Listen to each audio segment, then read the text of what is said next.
All right, good evening, everyone. Welcome to the Deep River Planning and Zoning Commission. Public hearing and regular meeting Thursday, June 15th, 2023 at 7:00 p.m. Do a roll call. Fred Jordan? Yeah, I'm here. I'm trying to get it working here. I can hear you. You're good. Oh, okay. Jonathan For some Kastner? reason my camera's out.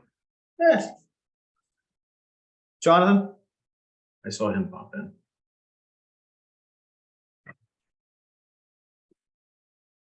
I don't see him actually. All right, Alan Parody. Okay. Brian Phillips, Yeah, I'm here. Dan Reinhammer, Here. Good evening. Dan Smith, Here. Marion Stay, Here. and Alex Strobel. Okay. All right. Move on to audience of citizens. Citizens may address the commission on items that are not listed on the agenda. So anything new you guys want to bring up? Anything? If not, I'll move on to public hearing. Tony, Yep. I'm sorry, Jerry Roberts raised his hand. Yeah.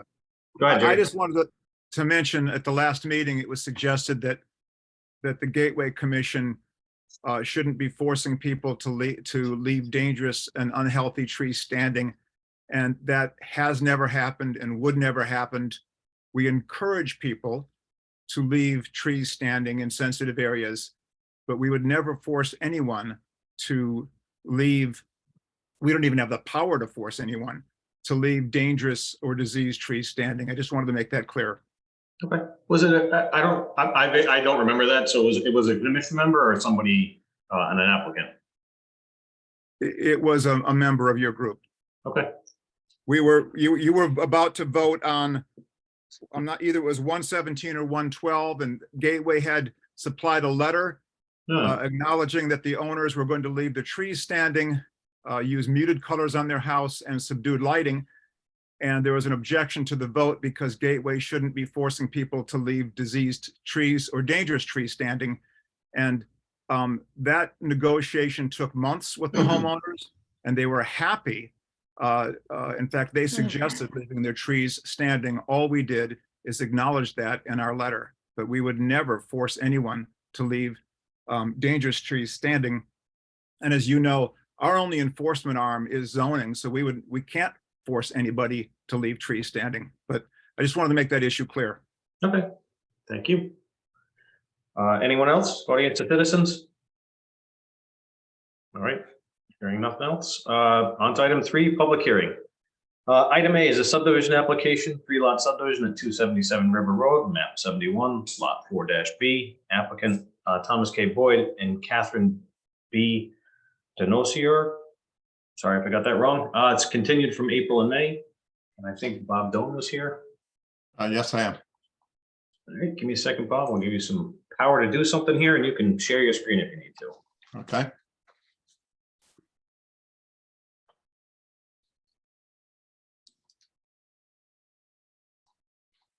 I hope I can share my screen. If not, let me know. I'll bring up what you need. Yeah, if you want to just bring the subdivision plan up for now, I'll get out of sharing. Somewhere in here. Share screen.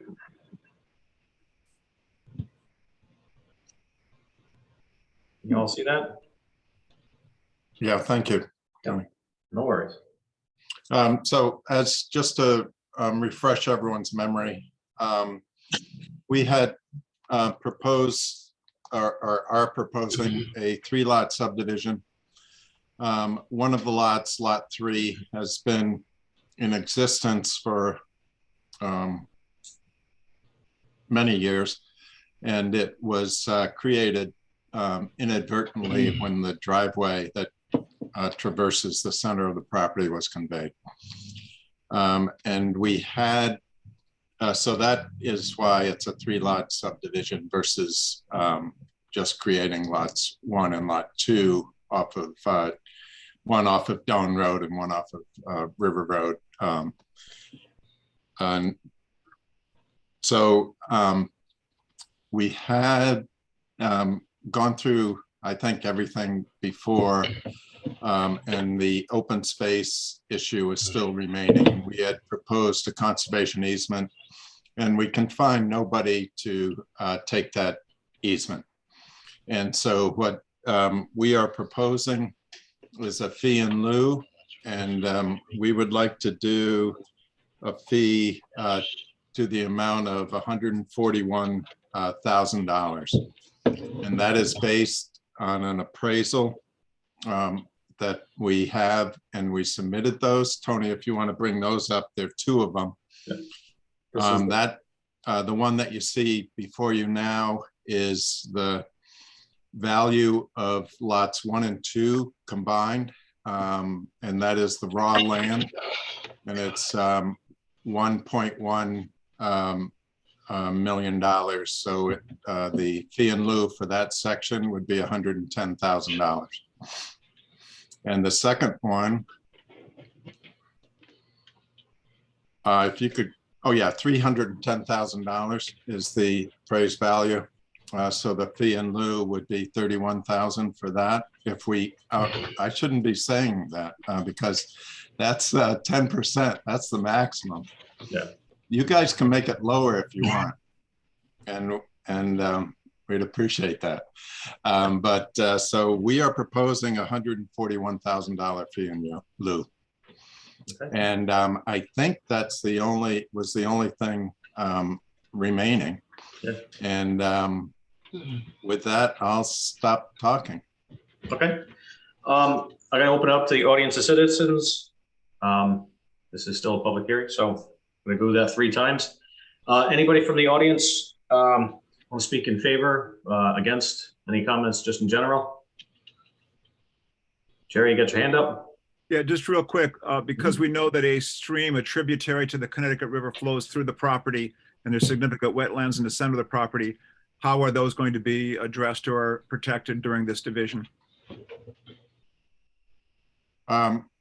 They are regulated wetlands.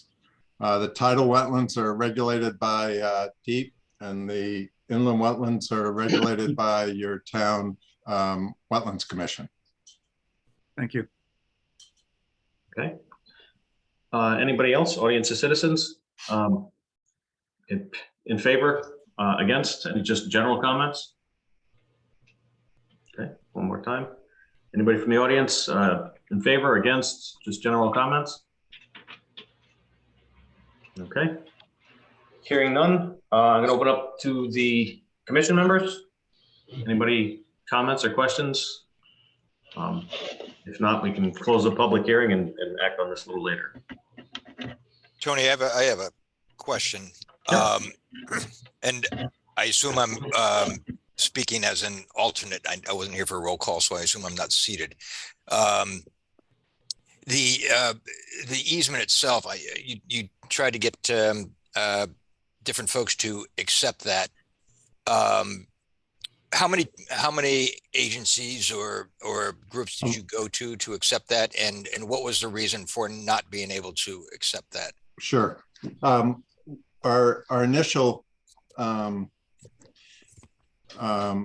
contact went to the Deep River Land Trust, and the problem is that they had was that they have limited personnel, and they didn't want to get into a management problem in maintaining a conservation easement, and it just becomes too daunting. And so with that, I approached the Council of Government, and they said that they had a provision, and I was talking to, I'm sorry, his name escapes me right now, Mr. Gold, and he thought that they had a vehicle to do a be the stewards for a conservation easement, but it's not set up yet, and they haven't done one yet. So I then contacted the Middlesex Land Trust, and they do accept conservation easements. This is a little bit out of their territory, but if it were larger, and I had a long conversation with, I believe, Mr. Brown, I think his name was, and they would not consider at all anything much less than 30 acres. And they said a conservation easement does require a lot of effort and checking every year. And he said it works great with the initial owner. It works okay once you sell the lot. 3 or 4 owners down, he said it's going to end up in court. And that's why they didn't want to touch it. And so here we are with a fee and loan. Sorry for the long answer, Al, but those are the 3 that I approached.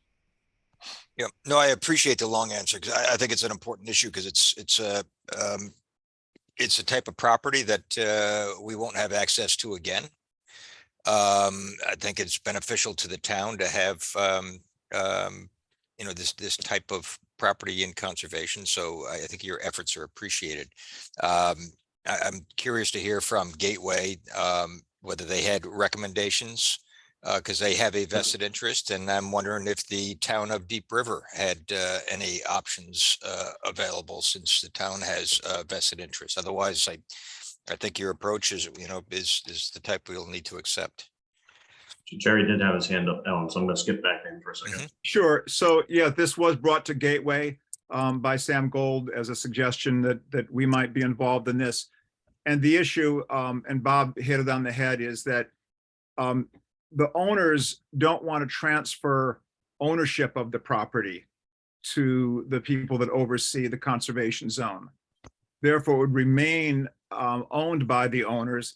And if there was ever an issue, and let's say Gateway or Deep River Land Trust that we're very closely affiliated with had taken on the easement, but then either this owner or an owner down the line wanted to encroach upon, wanted to do something that wasn't consistent with the easement, we probably could not outspend a wealthy person's attorneys in policing it legally. So that's why the Land Trust and Gateway didn't get involved, because there wasn't a willingness to transfer ownership of the property in question into public hands. It was going to remain private, which left anybody who took responsibility at the mercy of wealthy attorneys. Okay. Anybody else from the commission? Okay. If not, looking for a motion to close this portion of the public hearing. Anybody? So moved. Thank you, Jonathan. Looking for a second? I'll second. I think Stan beat you to it. Fred? Yes. Okay. Where are we? You know what? I don't think I seated anybody. So, Alan, you are seated because I never seated anyone in your place. Marion? Yes. Okay. All right. On to item 4, approval of minutes. I Thank you. did not see any. So I'm just gonna look for, just to pass that. So item 5, old business, right back to the subdivision application. Okay. So this board, the public hearing portion, this is closed, so it's just commission members at this point. Any discussion? Okay. If not, looking for a motion to approve.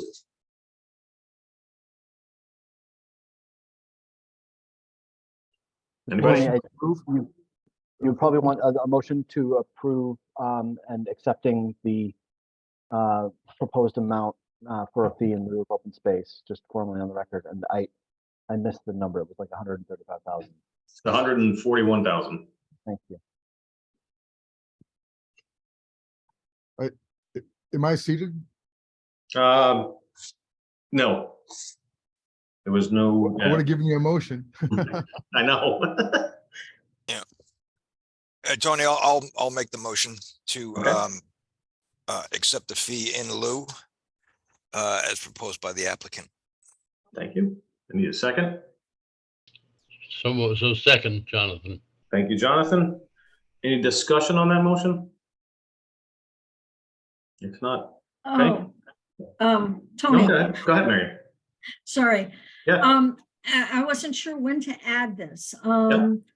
And I can't read the plan because the writing is so small on the computer.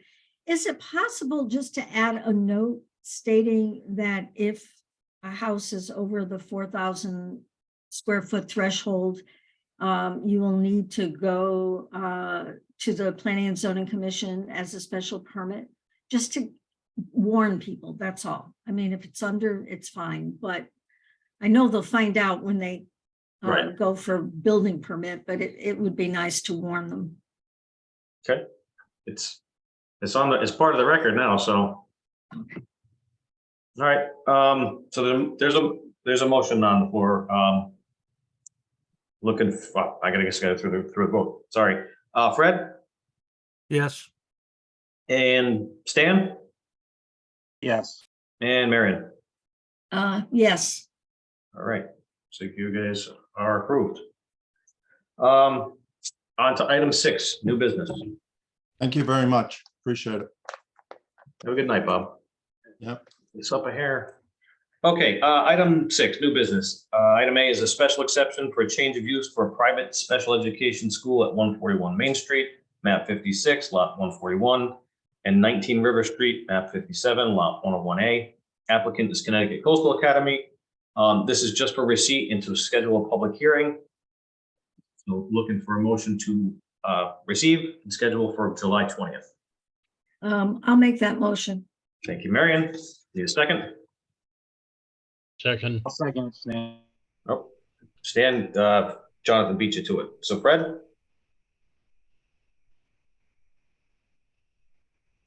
Yes. Jonathan beat you, Alan, Yes. and Marion. Oh, you made the motion, sorry. Okay. All right, so we'll see you July 20th.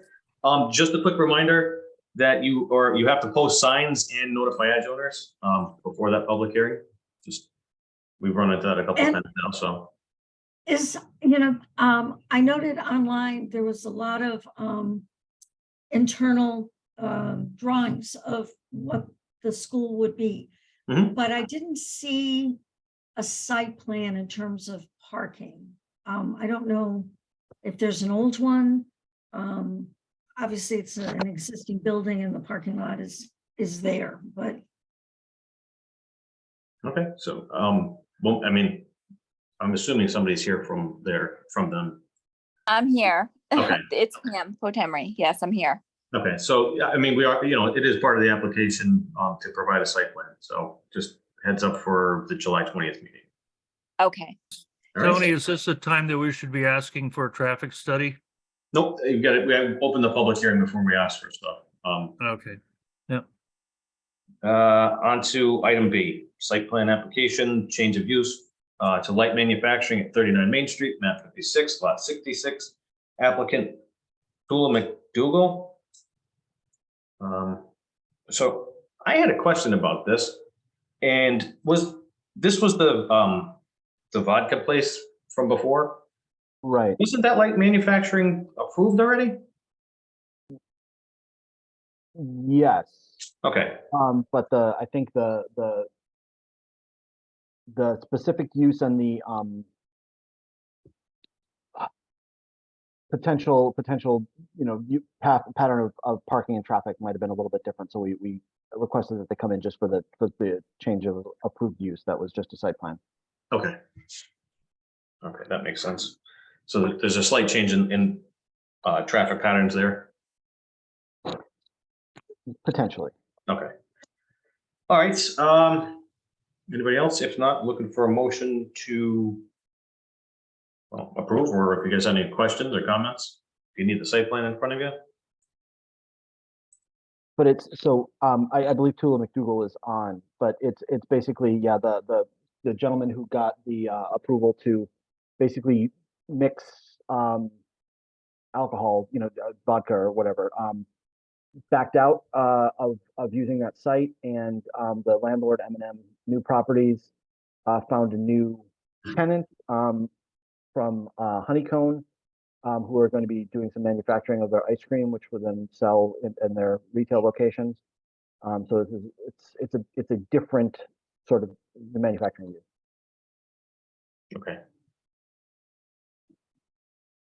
Anybody else have questions or? Wasn't that coming from Chester? Is that place that they're moving from? Yeah, I think their application said that. Tula, we can't hear you that well. I don't know if you're far from the microphone. Okay, can you hear me now? Yes.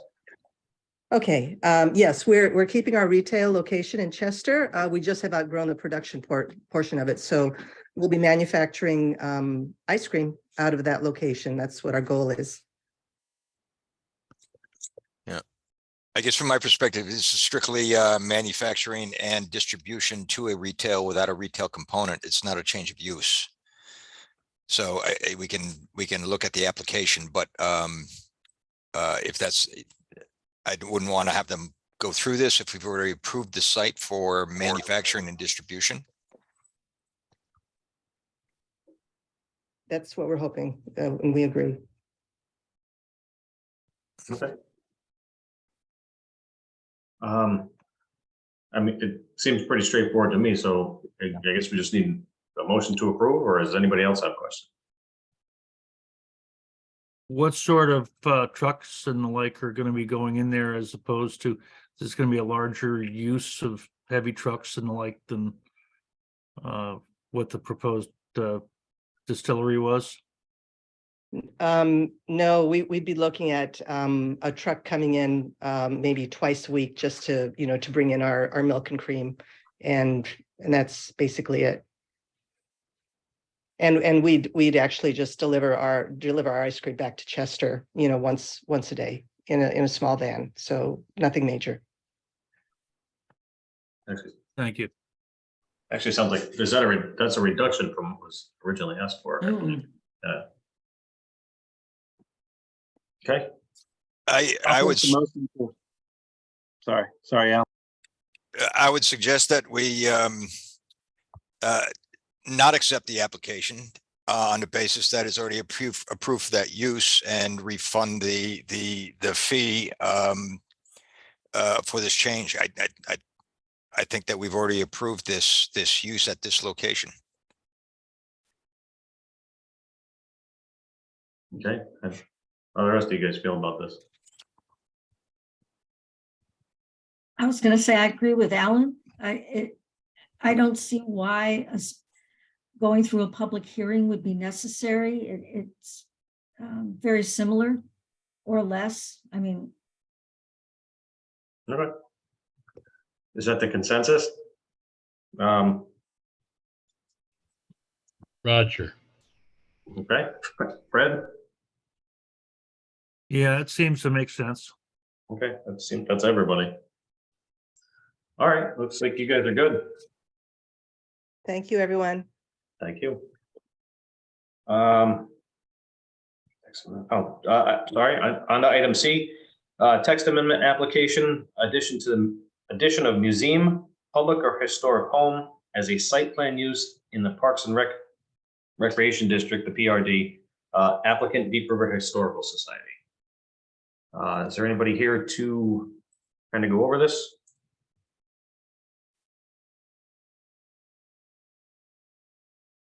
And Tony, I'm sorry, I should have noted on this is just an application need to receive and schedule a public hearing. I should have Oh, noted that. sorry, I didn't know it was a public, okay, I didn't know if there was anybody to, sorry, you're right, it is a public hearing. So looking for a motion to schedule this for July 20th for public hearing. So moved. Thank you, Jonathan. Looking for a second. I'll second that. Thank you, Fred. Alan? Yes. Stan? Yes. And Marion? Yes, but I just want to Oh. note that I am a trustee. So I'm moving it for the public hearing, but that's it. I won't be acting on this application. Yep, I was just gonna mention that. So again, whoever's listening, you need to, no, you don't have to post the sign because it's just a rate change. Sorry, getting ahead of myself there. Okay, on to item D, appointment request, planning and zoning representative for the Regional Housing Committee and the Ad hoc Waste Management Committee. I went through the video and I believe Daniel Smith volunteered for the planning and zoning representative for the Regional Housing Committee. Not to put words in your mouth, but I believe that's what happened. Am I wrong I about would that? if you need me, yeah. Okay. And I think Angus was here if he wants to hop in on this. But they're also looking for somebody for the Waste Management Committee.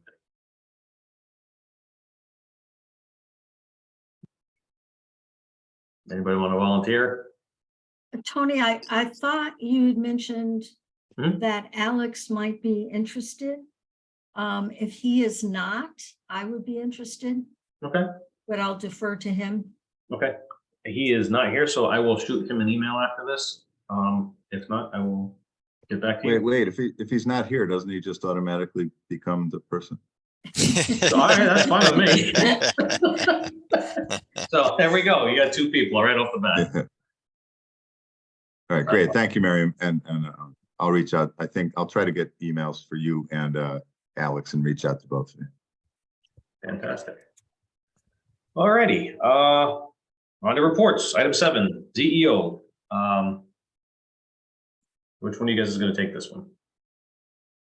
I'll start. I've been participating along with Angus, yourself, Mr. Chairman, and Attorney Slater in the DEP discussions and mediated sessions with Eastern Transfer, the operators at 400 Commercial Drive. Where we left the last mediation session was with a note that the attorney for Eastern Transfer noted that on one of the approvals, and if you want, I'll share my screen, Tony. Sure. Stop share. That the 2005 special permit approval of the waste management facility, this is a special permit notice from September of 2005, included the condition number 2 that's highlighted. Oh, it's too big. That any application to DEP for increased volume or management of other waste types would warrant a modification of this permit, although the commission at the time of the modification may choose to have the ZEO handle the modification administratively. This was, so obviously, you know, they came to this commission with a modification request to expand both the volume and the type of waste. This commission turned them down. Obviously, the issue has not totally gone away. And so the attorney for the waste management operator pointed this out and asked if the commission would be interested in considering allowing the ZEO, Steve and myself in this case, to essentially handle the proposed modification administratively. I admit I'm not going to speak for Steve, but I think it would be our preference not to be so designated, but it is in fact your call. So you may want to make a formal decision, and then we can report back to DEP and the operators that we have done this step. Okay. Tony, I'd recommend that this is of significant, public interest, and it should be done, handled by the commission and in public, and not delegated to an administrative action. So if you're looking for a motion, I'd suggest that the commission does not permit an administrative modification of this special permit. I second that.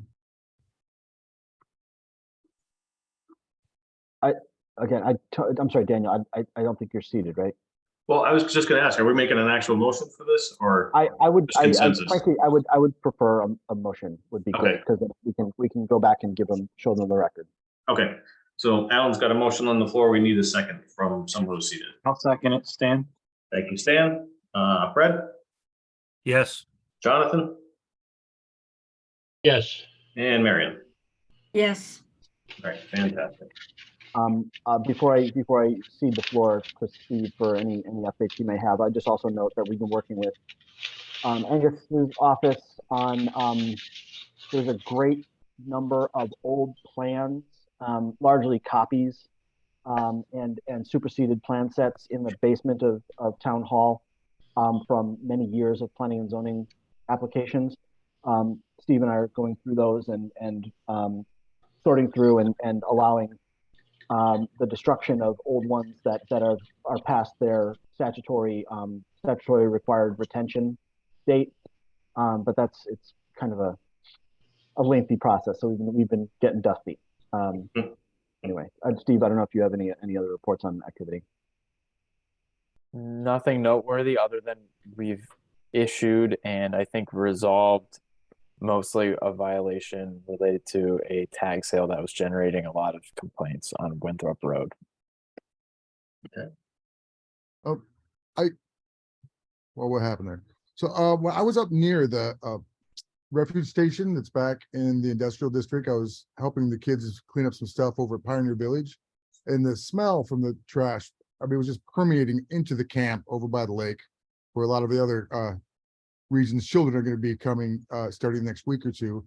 And I just wanted to mention that to the CEOs, because I know that you've gone there before and they've said they've had the area closed up or whatever, but that smell was traveling on to the next properties. And so something's not right there.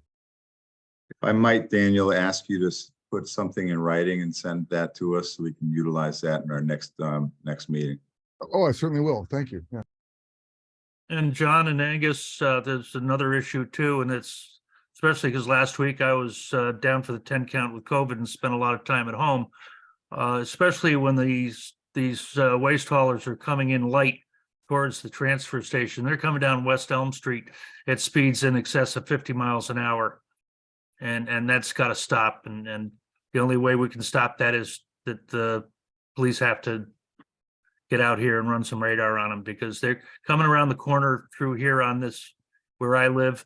That's deadly. We got kids on bikes going to the town park, especially now, and kids that later will be training on the track team that are on these roads, and numerous bicyclists and the like. And these guys are flying through here. It's really a hazard to the safety and welfare of our people. Yeah, I don't know, Fred, if you were seeing the haulers or if you were also seeing there was an awful lot of trucks coming down off of Route 9 from the construction activity that was taking place up there. And we were in fact out on that road quite a bit over the last couple of weeks trying to enforce. I did hear the police officer pulling some over, but these are undoubtedly the container trash haulers. They say MSW on them, so it's pretty easy to tell. There you go. Yep. All right. And Steve, anything else from your end or? No. Okay. That's it. All right. On to item 2, plan of conservation development. You know what? Something's happened to my computer. Can you hear me? I can hear you. Oh, good. All right. Sorry. We are almost done with housing. I think the next meeting we are going to have somebody from the Housing Authority. She couldn't make our meeting, but hopefully can make the next meeting. And then we're going to start on infrastructure and transportation. And then also the big thing is we are scheduling a public hearing, and I didn't write the date down, but I believe it's October 4th, which is the first Wednesday in October, to do a public hearing on what we have so far, to give people a chance to comment before the entire thing is completed. That's all I have. Okay. On to item 3, attorney, anything from them? All right, Nothing from the attorney. fantastic. Chairman, I have nothing for you tonight. And budget? Got nothing. Payment of bills. I didn't see any invoices, Steve. I don't know if you have anything. Hey, you guys are making this too easy. No. Nothing like having no bills. All right, looking for a motion to adjourn.